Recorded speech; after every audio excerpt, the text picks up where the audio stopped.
Hello Retromovie fans, my name is Retromoviegirl, and today I have a Mail Order Bride video for you. It's a Audible Audiobook review. It's actually 3 because these are Debra Holland's Mail Order Brides of the West. There are actually 2 authors, Caroline Fife and Debra Holland, and they both contribute to the series with individual brides, but you hear about the other brides from other stories.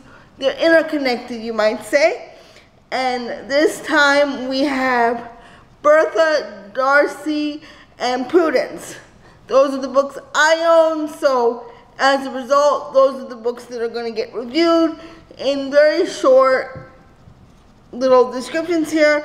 But the full descriptions and the websites for both authors will be in the description below. So if you want to know more information about them and what they do, all you have to do is click the links below. So, first we want to start with Darcy. Darcy comes from a very wealthy background, a very wealthy set. I think she's 23. The rest of the people in her set are a little bit younger. But in order to escape her lot in life, you might say, she decides to become a mail order bride. And this is even more developed when we hear about the possible destruction of an area of woods that Darcy finds very comforting, very low stress, and she just believes in philosophy and living a simpler life where there's not so much rush and whatsoever. So then she comes across a mail order bride advertisement. At first she thinks it's foolishness and laughs it off and doesn't really think she needs it, until she hears about the possible destruction of this wooded area that her family used to go to when she was much younger. In order to prevent the woods from being destroyed, there's a clause in her grandfather's will that says she must be married in order to take up her inheritance. You know, she must hire a lawyer and get married and do all these things. But when she goes through her friends and people that she knows, she doesn't find anybody really suitable to marry somebody she can tolerate. But luckily for her, by this time she's decided, okay, I want to escape this situation. So she goes to the mail order bride agency and learns how to cook, how to bake, how to sew, how to do all the things that maybe we take for granted. You have to do everything by hand. At that point in history, there were no computers, no nothing, so you have to do everything by hand.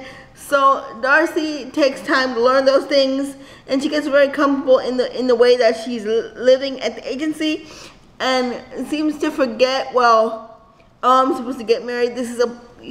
For Darcy, this is a place where she can hide out until things get better, because there's some sort of coercion plot. I don't want to give too much of it away. They want her to sign contracts so that the construction can start, but she doesn't want to sign them, so she must get married. So by this time there are other brides, because we're far into the series. By this time there are other brides, and the other brides, Trudy and Lena, which are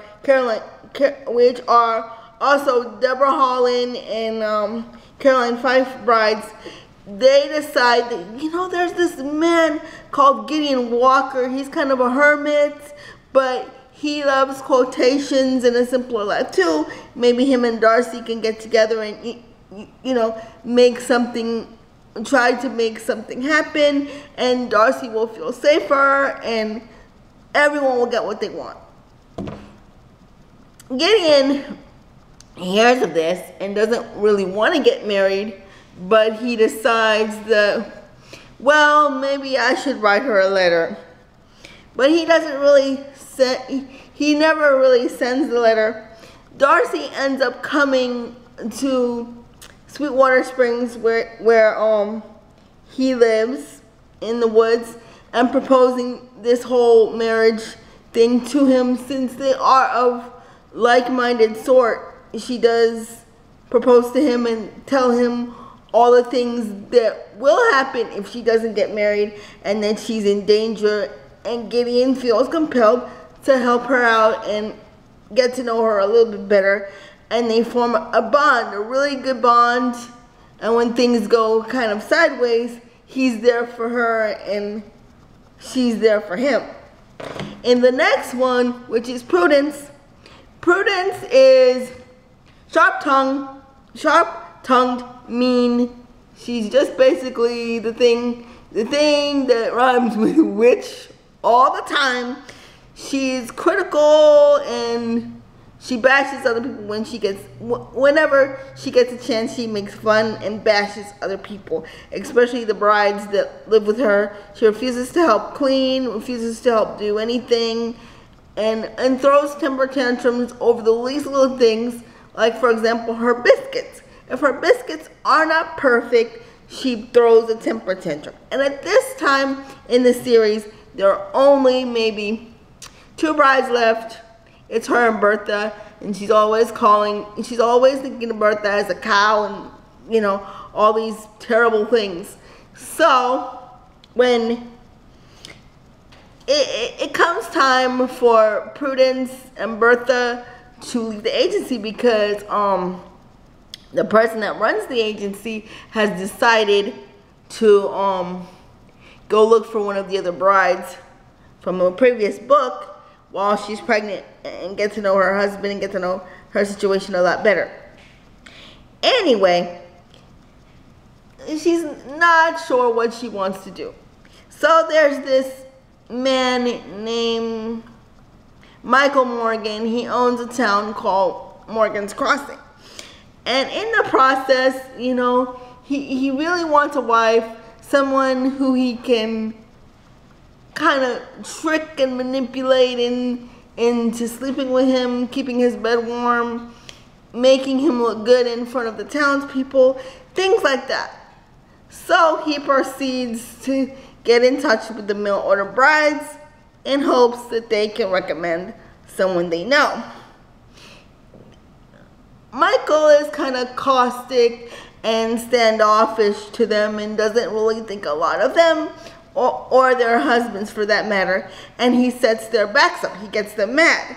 So naturally they recommend Prudence, who is sharp-tongued and pretty much basically was just basically evil to them.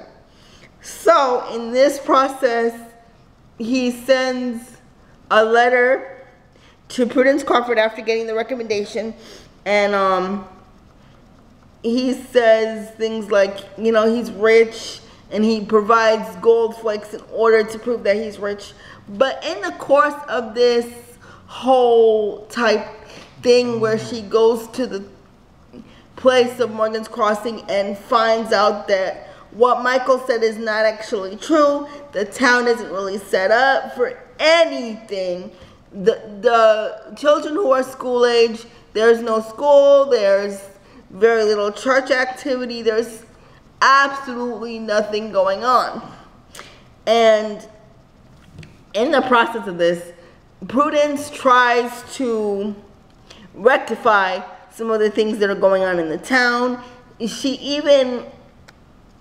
has like there's a ledger for the store, and because there's a store in the town where people can, you know, like a mercantile where people can buy things, and Prudence figures out that the store's owner, Mr. Usually, is actually embezzling certain things because she's gone to inspect the store and look after the store, and she finds that accounting is not so good. So her and Morgan are not getting along at this time, and they just fight. They're not actually fighting, they're not talking. It's not what he thought it would be. Meanwhile, the brides on the other side are just like, you know, Prudence is going to get her just desserts. Even the person that runs the agency, Miss Seymour, said that if she didn't hold her tongue, her husband would all often slap her or beat her, which is very common for this time, and domestic violence was not really discussed in a lot of ways at this time. So she's like, if you don't stop doing what you're doing, your husband is going to end up hitting you or doing something to you. In the meantime, I think Prudence is the way she is because she's lost a lot. She lost her sister. She lost her sister Alyssa. She lost her parents. She had to sell her home. When she was young, they sold her and Alyssa's mounts after Alyssa's death. So she lost a lot. So maybe there's a reason why Prudence is the way she is and why she is so sharp-tongued and mean all the time, because she's hurting deep inside, you know. She even says that she's hurting and she doesn't know how to love people. Over time, she does learn certain things, though, that certain things are very valuable, and she goes to the brides and apologizes, and that's basically how she learns her lesson, and she endears herself to the town. But I'm not going to say too much more about Prudence. What comes next is Bertha. Bertha is overweight. She's from a German family. There are lots of children. She doesn't feel that she can find someone in her community who would love her for her. She's shy, doesn't talk a lot. As a matter of fact, she just sits in the corner and knits or drinks tea. The most she likes to do is cook and bake, and that's it.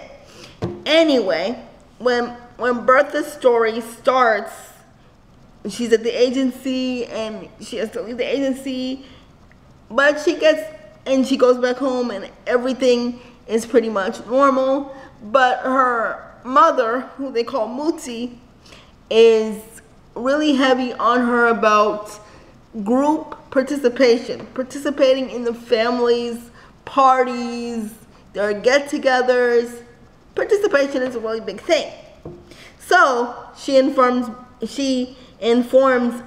Bertha that during the next party, during the next get-together, she must mix and mingle with the crowd. She can't always hide in the corner. This will be the last night that she can hide in the corner. And by chance, she gets a letter from Prudence. And Prudence says that she's sorry for the way she treated her and blah, blah, blah, blah, blah.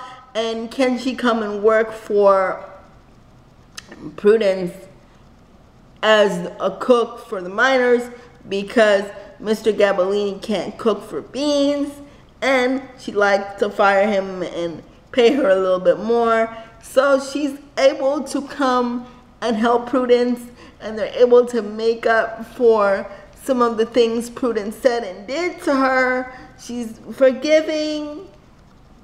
They all learn to get along eventually, even though she doesn't really say why. Prudence doesn't really say why she's sharp-tongued and mean, especially to Bertha. She doesn't really tell Bertha that all these things happened to me and that's why I am the way I am. But over time, you also meet Howie Brunger. He is the man of all works for Michael Morgan. He's the jack of all trades for Michael Morgan.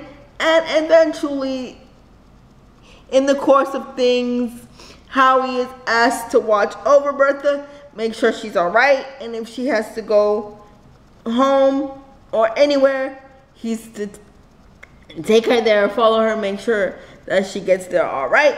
And over time, they develop a relationship and just really have a nice, good, quiet. They're both quiet. They both sit in the shadows a lot. They don't really talk a lot unless they're like asked a question or something really major happens. They don't really talk to other people and let's ask the question. So to watch them interact is kind of like really nice and really sweet, and it's just a lovely, lovely series that I hope you all get a chance to read. They're available in both audiobook and ebook, and I'll put the websites down below, like I said, for both authors. And Laura Asmunsen is the narrator. She does a beautiful job. If you want to get it on Audible, she does a beautiful job. And as far as I'm concerned, that's the end of this video. If you want more videos like this, just give it a thumbs up. Leave me a comment letting me know what is your favorite romance trope, or if you like mail order brides, if you want to see more videos like this, just let me know by leaving a comment. And I'll talk to you very soon in my very next video. Bye.